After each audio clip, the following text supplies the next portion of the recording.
ইউক্রেনের নিরাপত্তা নিশ্চিত করতে হবে রাশিয়াকে। রাশিয়া যদি ইউক্রেনের নিরাপত্তা নিশ্চিত না করে, তাহলে হচ্ছে ইউরোপীয় ইউনিয়ন রাশিয়ার নিরাপত্তা দিতে পারবে না। জাপান যেরকম যুক্তরাষ্ট্রের বর্ষতা মেনে নিয়েছে, এইরকম রাশিয়ার বর্ষতা মেনে নিতে হবে। মানে কি? Partition of subordinate. ইউক্রেনের যে গুরুত্বপূর্ণ জ্বালানি স্থাপনা, এইগুলোতে হামলা চালিয়েছে রাশিয়া। কারণ হচ্ছে কি, সামনে শীত আসতেছে।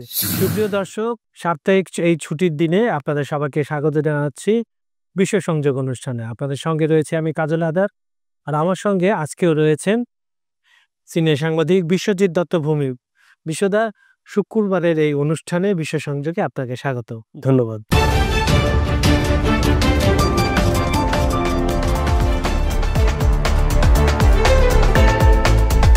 দেখা যাচ্ছে যে দুই দেশই মোটামুটি হামলা, বিশেষ করে রাশিয়া হামলা বাড়ি দিয়েছে।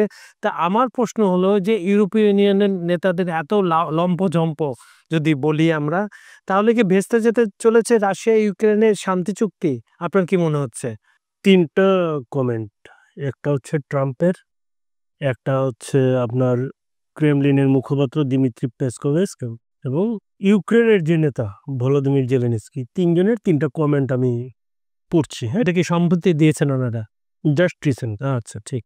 ক্রেমলিনের মুখপাত্র দিমিত্রি পেসকোভ একটা কথা বলেছে, সেটা কি, ইউক্রেনে ইউরোপীয় সেনার মোতায়েনের কোনো প্রস্তাব রাশিয়া মেনে নেবে, মস্কো গ্রহণ করবে না। কারণ এটি হচ্ছে নেটোর উপস্থিতির সমতুল্য হবে, যা রাশিয়া দীর্ঘদিন ধরেই বিরোধী এবং যুদ্ধটা শুরু হয়েছিল কিন্তু এই কারণেই, নেটোর। এইটা তো হচ্ছে কার বক্তব্য? দিমিত্রি পেসকভ, ক্রেমলিনের মুখপাত্র, কিন্তু ক্লিয়ার করে দিয়েছে। ভলোদিমির জেলেনস্কি বলেছে সম্ভাব্য শান্তি চুক্তির অংশ হিসাবে ইউক্রেনের নিরাপত্তার কথা বলা হচ্ছে, সেইটা হইতে হবে নেটোর আর্টিকেল 5 এর আদলে, one for all for one. তাহলে ঠিক আছে, আর্টিকেল 5 এর আদলে। তাহলে কি এইখানেই তো শেষ এখানেই তো। এখন ট্রাম্প একটা কথা বলেছে, ট্রাম্পের কথাটাই সবচেয়ে যুক্তিযুক্ত। ইউক্রেনের নিরাপত্তা নিশ্চিত করতে হবে রাশিয়াকে। রাশিয়া যদি ইউক্রেনের নিরাপত্তা নিশ্চিত না করে, তাহলে হচ্ছে ইউরোপীয় ইউনিয়ন রাশিয়ার নিরাপত্তা দিতে পারবে না। রাশিয়া যদি ইউক্রেনের নিরাপত্তা নিশ্চিত না করে, তাহলে হচ্ছে যে ইউরোপীয় ইউনিয়ন ইউক্রেনকে নিরাপত্তা দিতে পারবে না। নিরাপত্তার গ্যারান্টি মস্কোকেই দিতে হবে ইউক্রেনের জন্য। এইটাই কিন্তু যুক্তিযুক্ত। এই শান্তি চুক্তি মুখ থুবড়ে পড়ার সংখ্যাটা এখন কিন্তু প্রায় শতভাগ।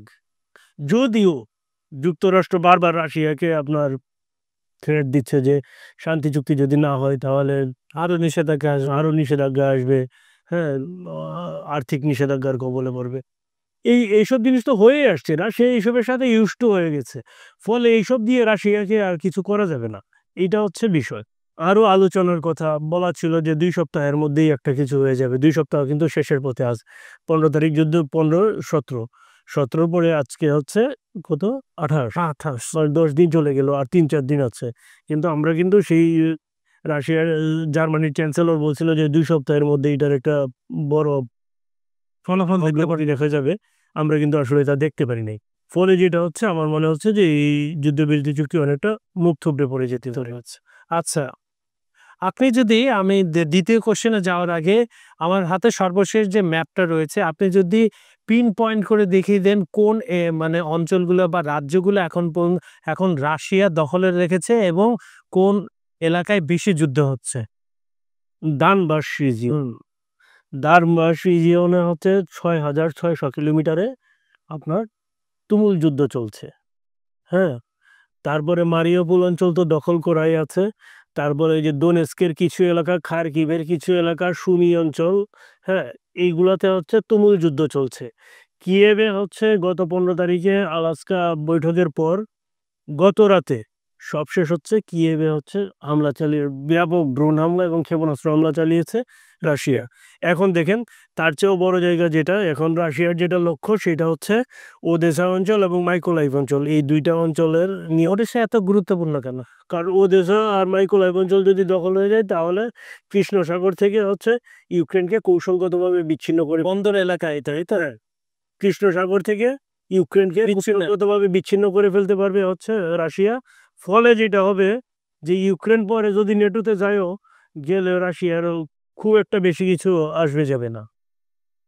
এখন যেটা হচ্ছে আপনি যেটা বলছিলেন যে তাহলে এই যুদ্ধটা হচ্ছে কোন দিকে মোড় নিচ্ছে? আপনি যদি আচ্ছা এখন আপনি দেখালেন কিছু এখন আপনি যদি ভবিষ্যৎ বলেন, ইউক্রেন যুদ্ধের ভবিষ্যৎ কি, হ্যাঁ, এটা কিন্তু খুব জটিল একটা প্রক্রিয়া। এই যুদ্ধ দীর্ঘায়িত হবে, যুদ্ধ চলতেই থাকবে, যেখানে হচ্ছে কোনো এক সময় দেখা যাবে এই যুদ্ধ এক পক্ষ হচ্ছে পরাজিত হবে। বাস্তবতা কি বলে? বাস্তবতা হচ্ছে পরে বাস্তবতা হচ্ছে রাশিয়াকে ঠেকানোর জন্য যেটুকু অস্ত্র দরকার সেটুকু পশ্চিমারা সহায়তা দিচ্ছে কিয়েভকে। কিন্তু জিনিসটা হচ্ছে আর কতদিন দিবে? এখন আরেকটা হইতে পারে, স্থগিত যুদ্ধের নাম শুনছেন কোনো? না এটা স্থগিত যুদ্ধটা হচ্ছে কোরিয়া সমঝোতা কাঠামোর মতো। কোরিয়া সমঝোতার নাম শুনছেন? এটা এটা হচ্ছে কোরিয়া উপদ্বীপের যে যুদ্ধ হয়েছিল সেই যুদ্ধের যে সমঝোতা, সেই সমঝোতা সেটা কিন্তু যুদ্ধ হয়েছিল কত 1953 সনে। ঠিক আছে, যেটা হচ্ছে কি আপনার সেটাকে বলে কি কোরিয়ান পেনিনসুলা, হ্যাঁ, পিস রেজিম। ঠিক আছে, এইটাকেই বলে হচ্ছে কোরিয়া সমঝোতার কাঠামোটা। এখন এটা তো এর ফলে ওই ওই যে আপনার সমঝোতা হয়েছিল এই সমঝোতা কিন্তু এখন পর্যন্ত আছে, কিন্তু যুদ্ধ কিন্তু আর হয় নাই। হ্যাঁ, এরপরে দেখেন এরপরে যে 1954 সালে জেনেভা হ্যাঁ কনফারেন্সে কিন্তু এটা নিয়ে আলোচনা হচ্ছে, যুক্তরাষ্ট্রের অস্ত্র সরিয়ে নেওয়া, সৈন্য সরিয়ে নেওয়ার বিষয়ে দক্ষিণ কোরিয়া থেকে এইসব বিষয়ে আলোচনা হচ্ছে, কিন্তু আলটিমেটলি কোনো সমাধানে পৌঁছায়নি। দক্ষিণ কোরিয়ায় কিন্তু এখনো যুক্তরাষ্ট্রের ঘাঁটি এবং সৈন্য আছে, সেটার সংখ্যা কিন্তু অনেক। দক্ষিণ কোরিয়া বলা হয় যে প্রায় 46,000 সৈন্য দক্ষিণ কোরিয়ায় আছে যুক্তরাষ্ট্রে। হ্যাঁ, বা বেশি হইতে পারে। বিশাল বড় ঘাঁটি। এশিয়ার এখন এটা হচ্ছে যে এই যে কোরিয়ান পেনিনসুলার যে পিস রেজিম, এই পিস রেজিমের আদলে কিন্তু একটা আলোচনা হইতে পারে, যেটা হচ্ছে বলা হচ্ছে কি স্থগিত যুদ্ধ, মানে যুদ্ধ সাময়িক, হ্যাঁ, ভাবে সমঝোতায় সাময়িক স্থগিত হলো, কিন্তু পরে এটা আলোচনার মাধ্যমে এগিয়ে নেওয়া, মানে এক্সটেনশন করে নেওয়া, এটা হইতে পারে। এমনও তো হইতে পারে এই যুদ্ধে ইউক্রেনের বিজয় হইতে পারে। কিভাবে? বিষয়টা অবাস্তব, কিন্তু হইতে পারে। কিভাবে হইতে পারে সেটা হচ্ছে বিষয়। এখন মনে করেন যে হঠাৎ করে মনে করেন যে সুপার পাওয়ার যুক্তরাষ্ট্র বা পশ্চিমারা তাদের যা অস্ত্র আছে সব একসাথে ইউক্রেনকে দিয়ে বললো কি তুমি লড়ো না, হ্যাঁ, আমরা আবার অস্ত্র উৎপাদনের ব্যবস্থা করতেছি বা আমরা আমাদের প্রোটেকশন কোনোভাবে করতেছি বা কিছু। কিন্তু বিষয়টা হচ্ছে কি, তখন এটা যে বলবে, তখন ওই দেশগুলোতে যদি রাশিয়া আক্রমণ করে তখন কি হবে? যুদ্ধটা আরো ছড়িয়ে যাবে চারপাশে পুরো সারা বিশ্বে। তাহলে তাহলে তো এটা তৃতীয় বিশ্বযুদ্ধের রূপ নিবে। আচ্ছা, ইউক্রেনের পরাজয়। এখন দেখেন, যদি ইউক্রেনের পরাজয় হয় 3টা বিষয় ঘটতে পারে। বিভাজনের দৃশ্য, পার্টিশন অফ প্রোটেকশন হইতে পারে, পার্টিশন অফ সাবঅর্ডিনেট হইতে পারে, কলুশন অফ দ্য উইলিং। জিনিসগুলো মাথায় রাখতে হবে। এখানে আমি আপনাকে বলি, ইউক্রেন এক পাশে আপনি যেটা বলছিলেন যে বেলারুশের প্রেসিডেন্টকে আলেকজান্ডার লুকাশেঙ্কো পুতিনের বিশ্বস্ত মানুষ, এবং পুতিনের যে ক্ষেপণাস্ত্র সেটা কিন্তু বেলারুশে মোতায়েন আছে। হ্যাঁ, যে কারণ হচ্ছে কি ভয়ে কাঁপে পোল্যান্ড। একদম পারমাণবিক অস্ত্র বলুন তো, ঠিক আছে, রিজার্ভ। এখন দেখেন যে বেলারুশের, হ্যাঁ, তো এর যে বেলারুশের কারণে কিন্তু যেটা হচ্ছে যে আপনার কিয়েভ কিন্তু ঝুঁকির মুখে, মাথায় রেখেন। পোল্যান্ড, হ্যাঁ, পোল্যান্ড তো নিজের নিরাপত্তা নিশ্চিত করতেই ভয় পায়। ওই আবার অন্য হ্যাঁ, ও যাবে কিভাবে? এখন দেখেন যে ওডিশা এবং যদি মাইকোলাইভ অঞ্চল যদি আপনার যদি ইউক্রেন নিয়ে হয় তাহলে কি দাঁড়াবে? যদি ইউক্রেন পরাজিত হয়। যদি ইউক্রেন পরাজিত হয় তাহলে যে জিনিসগুলো হইতে পারে আপনি দেখেন, যে এখন তো 20% দখলে আছে রাশিয়া। হ্যাঁ, হ্যাঁ, ওডেসা এবং মাইকোলাইভও যদি দখল করে নেয় তাহলে সেই পোর্শন তো আরো বাড়বে, তাই না? অবশ্যই পারবে। এই অঞ্চলগুলো কিন্তু পার্মানেন্টলি ছেড়ে দিতে হইতে পারে, ছেড়ে দিতে হবে ইউক্রেনকে। সেটা আইনি স্বীকৃতি এরিয়া হইলেও ছাড়তে হবে। ঠিক আছে, ছেড়ে দিলে যেটা হবে কি, এর পরিবর্তে যেটা হবে যে ইউক্রেন তার নিরাপত্তা গ্যারেন্টি পাবে কিনা। আমি যেটা বলছিলাম সেই কোরিয়া সমঝোতা ও কাঠামোর আদলে কিছু করা যায় কিনা। যদি হয় তাহলে ঠিক আছে, পার্টিশন অফ প্রোটেকশন করলেও ইউক্রেন, হ্যাঁ, ভবিষ্যৎ হামলা থেকে সেফ থাকতে পারে, যদি এই চুক্তিটা করে, যদি এইদিকে যায়। এটা বলতেছি যদি রাশিয়া যদি জিতে যায়, রাশিয়া যুদ্ধে যদি হেরে যায় তাহলে না, এটা যদি, কারণ তখন আপনার পার্টিশন উইথ প্রোটেকশনের বিকল্প ইউক্রেনের কাছে আর কিছুই থাকবে না। আরেকটা হইতে পারে পার্টিশন অফ সাবঅর্ডিনেট, কারণ ইউক্রেন তো হারিয়ে গেছে। যদি হেরেই যায় তাহলে পার্টিশন অফ সাবঅর্ডিনেট হইতে পারে। সেটা কিরকম? তাহলে ইউক্রেনের সামরিক এবং রাজনৈতিক যে পরিস্থিতি তো দুর্বল হয়ে যাবে। এখন যেটা হবে এখন যেটা হচ্ছে রাশিয়ার বর্ষতা মেনে নিতে হবে, মেনে নিতে হবে, সোজা কথা। একদম।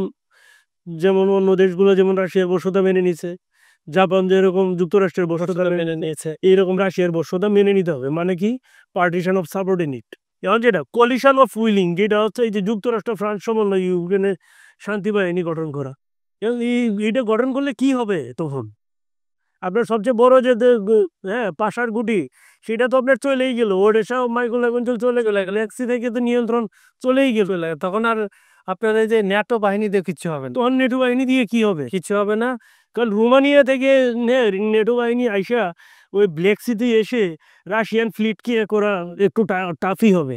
আমরা ধরে নিলাম তর্কের খাতিরে ইউক্রেন বিজয় করে ফেলবো, তখন তো রাশিয়ার প্রথম কাজটা হবে ইউক্রেনের সরকার যেটা আছে যার পতন ঘটিয়ে তার যে আদর্শ, রাশিয়ার আদর্শে একটা পলিটিক্যাল পার্টি গঠন করে ওটা তার হাতে ছেড়ে দিয়ে রাশিয়ার সৈন্য সরিয়ে নিয়ে গেল। তার মানে আধিপত্য তো বিস্তার ওখানে থাকবে। যদি ইউক্রেন জিতে যায় তাহলে তো আলটিমেটলি রাশিয়া যে অঞ্চল দখল করেছে সেটা সেই অঞ্চল ছেড়ে রাশিয়াকে চলে যেত আর একদম সোজা। আর পরে যে এবং যদি হেরে যায়, এমন খালি এইটাই না, আপনাকে হচ্ছে ওই যে কি জানি বলে ক্রিমিয়া সহ ছেড়ে দিতে হবে রাশিয়াকে। ঠিক আছে, তখন কৃষ্ণ সাগরে রাশিয়া ঝুঁকির মুখে পড়বে। দানিপ্রো পেট্রোভেস্কে হচ্ছে কি রাশিয়া হামলা জোরদার করেছে, কিয়েভে হামলা জোরদার করেছে। এখন যেটা হচ্ছে দানিপ্রো পেট্রোভস্কের কিছু জায়গা অলরেডি রাশিয়া দখল করে নিয়েছে। এই তো এখন যেটা হচ্ছে কি ইউক্রেন কি করছে, ইউক্রেন হচ্ছে তার যে ফোর্ট্রেস বেল্ট আছে দানবাস অঞ্চলে, এই ফোর্ট্রেস বেল্ট ব্যবহার করে রাশিয়াকে দমানোর চেষ্টা করছে। কিন্তু সেটা আসলে কতদিন, এই 50 কিলোমিটার চওড়া একটা বেল্ট, সেটা করা যদিও কঠিন, কিন্তু আসলে এই পৃথিবীতে অপ্রতিরোধ্য কোনো কিছুই নেই, কোনো কিছুই নেই। ঠিক আছে। আপনার কাছে যেমন অস্ত্র আছে সেখানে হ্যাঁ হয়তো দেখা যাবে এই যে ফোর্ট্রেস বেল্ট যেটা আছে ইউক্রেনের, সেইটা যদি গুড়িয়ে যায় তখন আর কিন্তু ওই জেলেনস্কির কিছু করার থাকবে না। ঠিক আছে, তখন ওই হাত পা বেঁধে আত্মসমর্পণ করতে হবে, না হলে জেলেনস্কি নিজেকে কি করতে হবে, আত্মহত্যা করতে হবে, একদম সোজা হিসাব। আচ্ছা, আপনি এখন সর্বশেষ পরিস্থিতি বলেন। আজকে সকালেও আমরা বিভিন্ন চ্যানেলে দেখলাম, বিভিন্ন অনলাইনে দেখলাম যে আপনার আজকে কিয়েভে হামলা হয়েছে, এটা বলে আপনি দর্শক কাছ থেকে বিদায় নিন।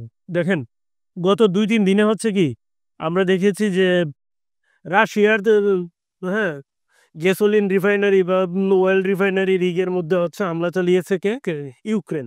যে ইউক্রেনের যে গুরুত্বপূর্ণ জ্বালানি স্থাপনা, এইগুলোতে হামলা চালিয়েছে রাশিয়া। কারণ হচ্ছে কি সামনে শীত আসতেছে, এই শীতে ইউক্রেনকে যদি আরো বিপর্যস্ত করতে না পারে তাহলে হচ্ছে কি যুদ্ধ তো আরো ইজি হবে না, কারণ হচ্ছে এর জন্যই হচ্ছে রাশিয়া কিন্তু এটা সামনে রেখেই হচ্ছে যে হামলা চালিয়ে যাচ্ছে কোথায় এখন, যে স্পেসিফিক যে কৌশলগত গুরুত্বপূর্ণ অবকাঠামোগুলোতে হামলা চালিয়ে যাচ্ছে। এবং সেটা কিন্তু যে গতকালকেও চালিয়েছে, এবং এতে ইউক্রেনের অনেক অঞ্চল বিদ্যুৎহীন, প্রায় 1 লক্ষ মানুষ বিদ্যুৎহীন হয়ে আছে। যে এইভাবেই কিন্তু চলছে, যদিও কিয়েভে ভারী হামলা চালিয়েছে, যেটা হচ্ছে আপনার এই গত 15 দিনের মধ্যে সবচেয়ে বড় হামলা আজকে, এবং এই হামলা এটা কিন্তু চলবেই, এবং রাশিয়া ভবিষ্যৎ আরও জানান দিবে। আপনারা ভালো থাকবেন, সুস্থ থাকবেন, নিরাপদে থাকবেন, নিজে ভালো থাকুন, অন্যকে ভালো রাখুন। ধন্যবাদ সবাইকে।